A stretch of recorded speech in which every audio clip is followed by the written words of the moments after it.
There's something that I've been thinking about when it comes to PlayStation recently. It's something that just kind of occurred to me, even though it's something we've kind of all known throughout the entirety of this year, but I feel as though it's time to talk about it for a little bit and put some extra emphasis on it and really just kind of go over why this is such an important topic to highlight here, such an important thing, not only for us as gamers to pay attention to and show our support, but also for other publishers within the industry to pay close attention to as well, because I truly feel that in this case, the thing I'm going to highlight is Sony really showing not only why they are on top, right? It's not just them coming out here and reminding us that this is why they're on top and this is why people have such a respect for the PlayStation brand in many ways when it comes to game creation, but it's them also kind of showing other publishers how it needs to be done. And they're keeping just certain things alive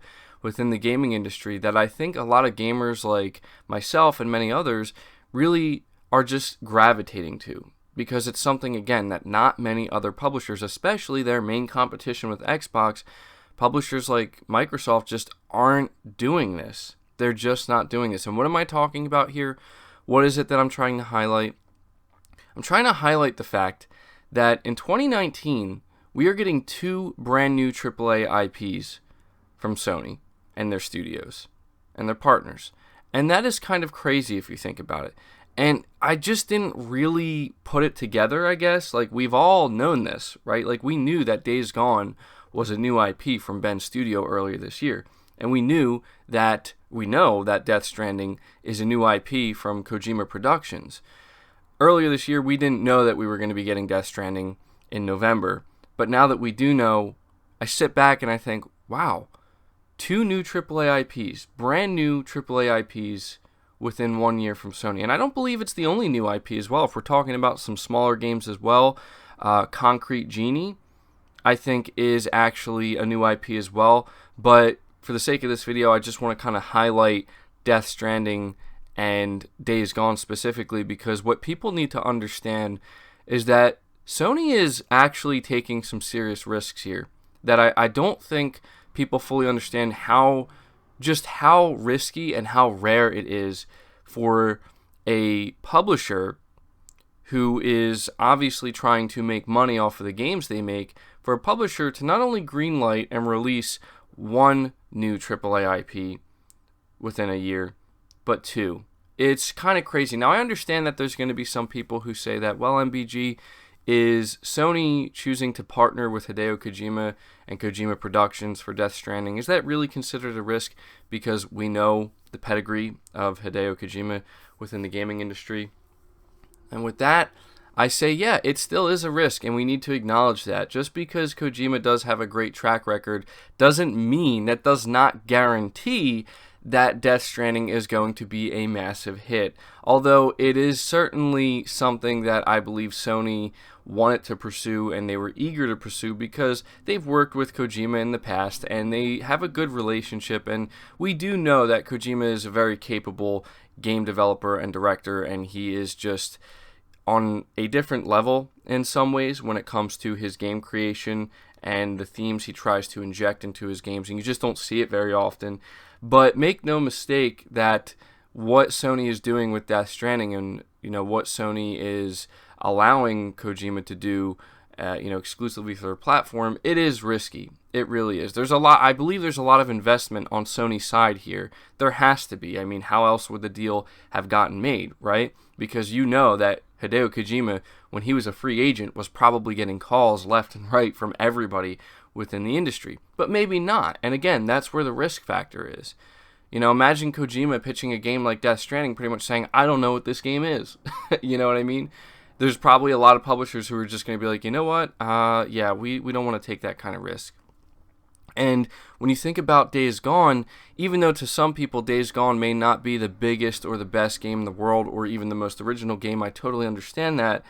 If you want, you can go check out past content that I put out earlier this year where I really highlight a lot of my feelings about Days Gone. The number one thing that we do need to pay attention to, that we do need to highlight during this conversation, is that, again, it's Sony taking a big risk, allowing Ben's studio, a studio who is pretty much unproven in the modern day AAA game space to really try to do something and carve out their own space within Sony. Especially trying to stand alongside some other really great studios like Naughty Dog, Guerrilla Games, Sucker Punch, and others as well. It's not an easy thing to do. It's not. It's a very risky thing to do. And I'm not gonna lie to you. I have to be honest with you in this video. The thing that really highlighted this fact for me was I have been thinking about Gears 5, and I just want to let everybody know really quickly. For anybody who may be wondering if I'm going to play Gears 5, if I'm planning on reviewing Gears 5, as of right now, I don't have any plans to do so. That's why I haven't been talking about it on my channel, mainly because I have way too many games I'm currently playing, and Gears of War as a franchise, I was never really that into, and I was never really that deeply interested in it. But there is an important part of that to highlight that does kind of inject itself into this conversation. For me, I would have been much more excited if a studio like the Coalition potentially had a new IP that they were working on, that they were actually bringing out, yesterday. I think that was when Gears 5 released on September 10th. I would have been way more excited to find out that it was a new IP they were releasing, and maybe like the horror genre or something like that. There was a rumor a while back that they were doing something like that, and then we just didn't hear anything more about it since, and now we have Gears 5. And it's nothing against Gears 5 at all. It's not a bad game. I'm not sitting here trying to make it sound like there's anything wrong with the game, because I haven't played it, and I don't plan on playing it, and I haven't really been looking into it too much. But what I do know is that Microsoft and Xbox, and not just them, but other publishers as well, they're just not taking the same risks. You're just not seeing the same type of risks being taken with these publishers. And, as somebody who's followed Xbox for a long time, as somebody who has, invested heavily into it over time, that's really all I've been wanting to see. And now that I've kind of come over here to PlayStation, I realize that they're doing exactly what it is I want from publishers in the gaming industry. Death Stranding is exactly what I want. Even if it ends up being a dumpster fire, which it's not, but let's just, hypothetically here say, even if it does end up being like, wow, this is not a great game, at the very least, we can all come to the conclusion that it's something new and it's something different. And that's exciting to me. There's nothing that gets me more excited in gaming than when I see something that looks genuinely new and has just so much potential, right? Like something that we just haven't seen before. In the case of Days Gone, even though again it's not the most original thing, we know it's open world and it's post-apocalyptic and it's kind of gray looking. The thing I was excited about was new characters, a new world to explore, a new story, potentially new game mechanics, just new stuff in general. Sure, the concept itself may not be that new or fresh, but it's a new game nonetheless. It's new stories to be told, new encounters. And frankly, I think that what Ben did with the Freaker Hordes was actually awesome. It's not like we haven't seen something similar to that in gaming, but I think just the way they did it, where it's just you, one person, versus these massive hordes in these big, like, sandbox-like areas, and you have to try to figure out the most effective way to take out, like, hundreds of these freakers on your own, that was awesome. That was really awesome, and I can totally see why Sony was willing to take a risk on that, because they saw something there. And the thing is, the game sold well. It did well. Did it do as well as some of other Sony's other games critically? No, but it did sell really well, and so now we're most likely going to get a sequel, and the studio's most likely going to get more funding, and we have a new franchise potentially where they can truly expand and bring it to its full potential. That, you see what I'm saying here? This is what's so great. This is what Sony does. This is what they've been doing this entire generation. But even now, just looking in the 2019, this is proof that Sony is not willing to get complacent even when they are on top. This is why they're going to remain on top. They've learned before the hard way just how quickly you can get knocked off the top. When you're the king of the hill, how quickly you can get knocked off when you choose to get complacent, when you choose to get a little bit arrogant. They learned from that. Now they know not to make that mistake twice. Now they know that they are on top and they need to continue to push as hard as they've ever pushed to stay there and to continue to push the industry, because honestly, what they do with, by letting smaller, or not even smaller studios, but unproven studios like Bend, by allowing them to make AAA games, we need more of that across the industry, right? Allowing Kojima to just do whatever he wants and give him funding for his new studio to bring it to their platform with a game like Death Stranding, we need to see more of that throughout the industry. And the only reason I really brought up Xbox earlier in this video was because I do feel as though it is worth pointing out that this is one of the main reasons why I've been so harsh on Xbox. I know that there are Xbox fans who want desperately to believe that I do it for nothing but the clicks and I just want to trash Xbox for seemingly no reason. But in my opinion, this is a very good reason to not trash Xbox, but to highlight this is potentially the biggest flaw within Xbox, within Phil Spencer's leadership. I don't know if it was the coalition's decision to continue Gears of War or if Microsoft forced them. It doesn't really matter. The point is, whoever gets to make that decision should decide that maybe it's time for something new.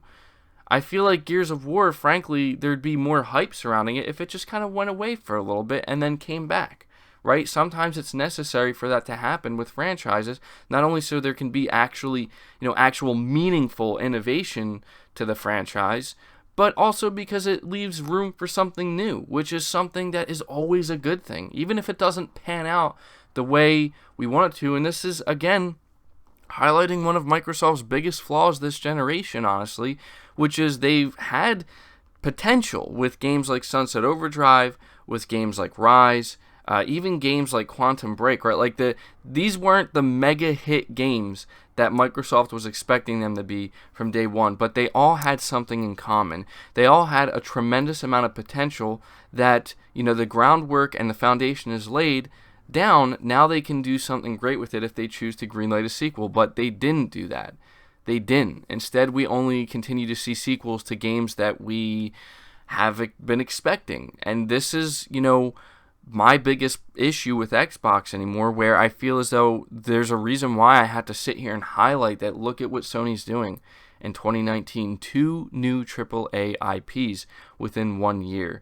That is very, very impressive. It's very commendable, and it is certainly worth taking time here to highlight this on my channel to remind everybody that this is why Sony is on top, and this is why they deserve to be on top. And, I see that there's a lot of people who continually try to downplay the things that PlayStation is doing, and I know that there's a lot of people who just want to say I'm nothing but a Sony fanboy, and I'm only going to have good things to say. But honestly, how could you not say that? How could you say this is a bad thing? Even if Days Gone wasn't for you, how could you say it's a bad thing that Sony took a risk, that Sony allowed a studio that's unproven to try to prove themselves? Even if Death Stranding ends up being a massive flop in the end, which again I don't think is likely, but even if it does, how could you say it's a bad thing for Hideo Kojima to try something truly new? You see what I'm saying? This is the stuff that we need to point out, that we need to highlight, that I'm going to continue to point out. And because I do get, honestly, a lot of pushback from the Xbox community anytime I seemingly talk about it, just know this is one of the critical flaws within Microsoft, within the Xbox division, that needs to be corrected. It should have been corrected by now. I don't know why it's not, but it absolutely needs to be corrected going into next generation. Because you know what I want to see from the coalition before the next Gears game? You know what I want to see? I would like to see a new IP. I would like to see them do something different, something new. Nobody's saying they can never make another Gears. Nobody's saying that. I don't think anybody's saying that they wouldn't like to see Gears continue to some capacity. But before we get Gears 6, whenever that's going to be, I would love to see the coalition, one of Microsoft's big AAA studios, take a risk. But I just don't know if that's going to happen. But something I do know is going to continue to happen is Sony is going to support developers, support game creation by allowing them to take risks.